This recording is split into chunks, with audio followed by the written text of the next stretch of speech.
Hello, আসসালামু আলাইকুম। আমি শেখ হাসিনা বলছি। এটি গণভবনের সেই রহস্যময় লাল টেলিফোন যে ফোন দিয়ে চালানো হয়েছে গেল ১৬ বছরের শাসন, আস্ত গুম খুনের নির্দেশ। এবার সেই ফোনের ওপার থেকে খোদ শেখ হাসিনাই কথা বলবেন আপনার সাথে। তবে এটা কোনো কল্পনার জগতে নয়।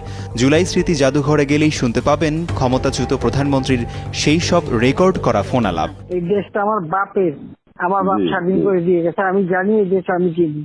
বলেছি আমি কিন্তু থাকবো না, সোজা কথা। আমরা অসম্ভব এই দেশে আমরা।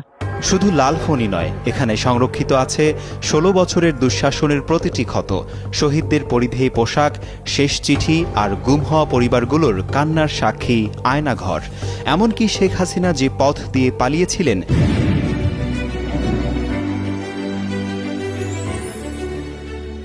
সেই স্থানটিও সংরক্ষণ করা হয়েছে ইতিহাসের এক কলঙ্কময় অধ্যায় হিসেবে।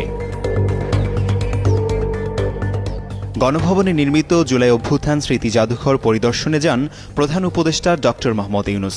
তার সাথে ছিলেন বিএনপির স্থায়ী কমিটির সদস্য সালাউদ্দিন আহমেদ ও জামায়াতে ইসলামীর আমির ডাক্তার শফিকুর রহমান সহ দেশের শীর্ষ নেতারা।